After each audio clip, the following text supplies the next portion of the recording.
After 400 yards, turn right, and then you have reached your destination. Why do phones only have female voices? Some major companies have researched people's perceptions of the voices used for artificial intelligence. They put together focus groups with both men and women and gave them different male and female voices to listen to. People chose the female voices as their preference almost every time. But people don't just like any female voice for their phone. The most popular ones sound neutral, aren't distracting, and are seen as matching the brand's personality. That's why the developers of our smartphones try to create unique accents, intonations, and vocal sounds. What makes your phone vibrate? It's very excited to see you? No. Every phone has a tiny motor inside of it, about the size of a 1-cent coin, or one that's elongated like a match. When the motor receives a special signal, it uses a magnetic field and electricity to start moving really fast, causing vibrations. Vibration motors were first used widely inside electric toothbrushes in Switzerland in the 1950s, so the technology was easily incorporated into cell phone models a few decades later. How does voice recognition work? It's a lot like our own hearing system. The sounds are just processed and analyzed by artificial ears instead. Your phone doesn't actually recognize human speech itself. When any sound passes through its microphone, the phone converts it into a digital wave. The shape of each wave is unique, like a human fingerprint. It's nothing like the audio waves generated by breathing, car horns, and all the other sounds your phone might pick up.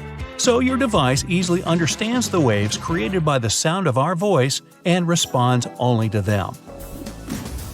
Why shouldn't you fully charge and discharge your phone? Phone batteries are similar to the muscles in our bodies. It's better to give them a moderate workout than exhaust yourself in the gym for a really long time. Sure, sometimes it's fine to fully charge your phone, but you should really do it only once a month. If you do it all the time, the battery will withstand only about 600 charging cycles in total. It's better to charge your phone regularly, but only a little. If it's discharged 60%, then you charge it for a few minutes in the car or cafe, your battery could withstand up to 1,500 recharge cycles overall. Try to always keep your phone between 40 and 80% charged. How do phones affect our vision? All phones emit blue light that can hurt your eyes. We have photoreceptors inside our eyes, special cells that capture a visual image and transmit it to the brain. When the phone's blue light passes through our eyes, it causes chemical reactions that can damage the retina and our vision. The blue glow stops our bodies from producing melatonin. This is the hormone that makes us feel sleepy. Usually, when the melatonin stops coming, we wake up. So, checking social media before going to sleep can be really harmful to your body. How can your phone's wallpaper save you battery? Some phones have a special type of screen called AMOLED or OLED screens. One cool thing about them is that they can help you save battery power. Their displays emit light only when current passes through them. A black color means the absence of any light. So, if you set a very dark picture as your wallpaper and you have one of these screens, there won't be much current passing through it. Light will only come from the little icons and symbols on your screen, and so you save some of your battery's charge. What is phantom vibration syndrome? As many as 90% of people have experienced this. It feels like your phone is vibrating. You put your hand in your pocket, but your phone isn't actually ringing. Or even weirder, your phone isn't even in there.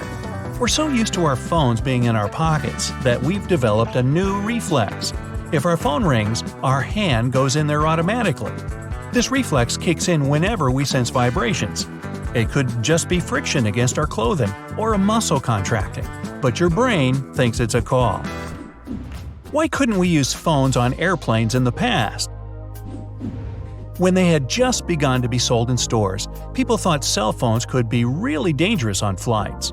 Lots of experts worried that the radio signal in a phone could disrupt the electronics of an aircraft. No one's sure if this has ever really happened on a flight though. But just to be safe, all modern phones have airplane mode installed. Why do airlines still not recommend using your phone? Sometimes there are still restrictions on using phones inside airplanes. These are meant to ensure passengers are prepared for unexpected situations.